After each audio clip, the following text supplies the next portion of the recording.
നല്ല പടമാണ്. നല്ല പടമാണ്. ഫൈറ്റ് സീൻസൊക്കെ നല്ലതായിട്ട് എൻജോയ് ചെയ്തു. നൈറ്റ് ഡ്യൂട്ടി കഴിഞ്ഞിട്ട് വന്നതാണ്, വീണ്ടും നൈറ്റ് ഡ്യൂട്ടി ഉണ്ട്. പക്ഷേ ഇഷ്ടം കൊണ്ട് പിന്നെ പോകുന്നു.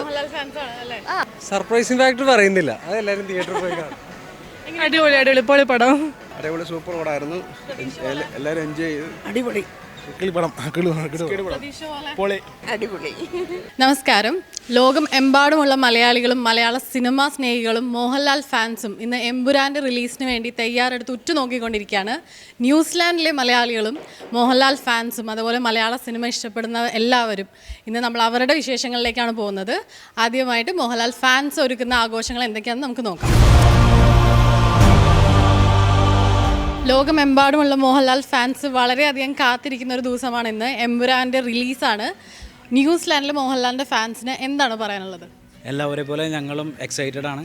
ആസ് ലൂസിഫറിന് ശേഷം 6 വർഷം കഴിഞ്ഞിട്ടാണ് എമ്പുരാൻ തന്നെ. ടിക്കറ്റ് സെയിലും കാര്യങ്ങളൊക്കെ ആയിട്ട് ന്യൂസിലാൻഡിലും നമ്പർ 1 ആയി പോയിക്കൊണ്ടിരിക്കുകയാണ്.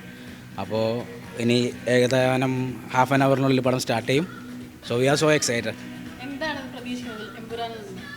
എമ്പുരാനിൽ നിന്ന് ആസ് എ ഡയറക്ടർ പൃഥ്വിരാജ്, പിന്നെ നമ്മുടെ ലാലേട്ടൻ, ഒരു പാൻ ഇന്ത്യൻ ലെവലിൽ ഒരു നല്ലൊരു ട്രീറ്റ് തന്നെയായിരിക്കും. ആൻഡ് ഒരു പ്രഡിക്ഷൻ ഉള്ളത് അമീർ ഖാൻ ഉണ്ടാവും, മമ്മൂക്ക ഉണ്ടാവും. Let's see.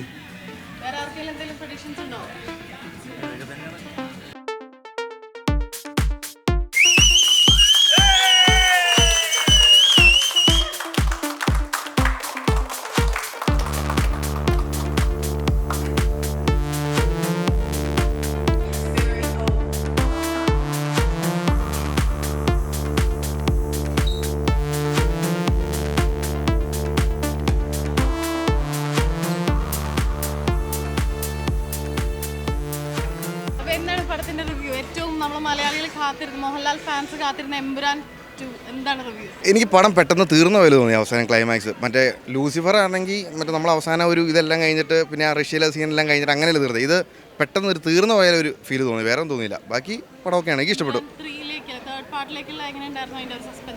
അത് അടിപൊളിയായിരുന്നു. അതൊരു അൺഎക്സ്പെക്റ്റഡ് എൻട്രി ആയിരുന്നു.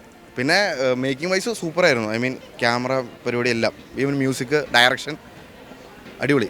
ലാലേട്ടൻ വരുന്നില്ല എന്ന് പറഞ്ഞ് നിങ്ങൾ ടെൻഷൻ അടിക്കരുത്, വരും. അതൊരു വരവാണ്, അത് കണ്ടോ, അതൊരു പൊളിയാണ്. പിന്നെ ഒരു വരവോട് വരാം, പിന്നെ റൊമാൻറ്റിഫിക്കേഷൻ മാത്രം. അല്ലേ, നല്ല പടം, എല്ലാവരും കാണും, അടിപൊളിയാണ്. പിന്നെ കിടിലൻ, നല്ല നമ്മളൊരു ഹോളിവുഡ് മൂവിയെ കാണുന്നൊരു സ്റ്റൈലിൽ അടിപൊളി മൂവി, ഭയങ്കര സൂപ്പറാണ്. Must theatre വാച്ചാണ്. സർപ്രൈസിംഗ് ആയിട്ട് എന്താ, ലാലേട്ടൻ്റെ ഫുൾ പെർഫോമൻസ് അടിപൊളിയായിരുന്നു, സൂപ്പർ. അത് എടുത്തേക്കണ രീതികളും സൗണ്ട് എഫക്റ്റും എല്ലാം കൊണ്ടും സൂപ്പറായിരുന്നു. നല്ല പടം. കൊള്ളാം, വളരെ അടിപൊളി. ഫൈറ്റൊക്കെ സൂപ്പറായിരുന്നു. എനിക്കൊരു ഇൻ്റർവെല്ലിന് ശേഷം ഒരു കൊടുങ്കാറ്റ് പോലെ തോന്നിയത്. അടുത്ത കൊടുങ്കാറ്റ് പ്രതീക്ഷിക്കാം, പക്ഷേ അത് എവിടെയായിരിക്കും എന്ന് പറഞ്ഞാൽ അത് പ്രശ്നമാവും. അത് പറയാനില്ല. നല്ല പടമാണ്. കഥ എങ്ങോട്ടാണ് പോകുന്നതെന്ന് നമുക്കറിയാം. ആ ഒരു ഇത് പക്ഷെ നല്ല മേക്കിംഗ് ആണ്. പ്രതീക്ഷ പോലെ രസമുണ്ട്, ബോറിംഗ് ഇല്ല. അത് കണ്ടിട്ടാണ് വന്നത്. ഡയറക്ഷൻ നല്ല ഡയറക്ഷൻ തന്നെ, കൊള്ളാം, നല്ലതാ, ബോറടിയില്ല. ഓക്കെ.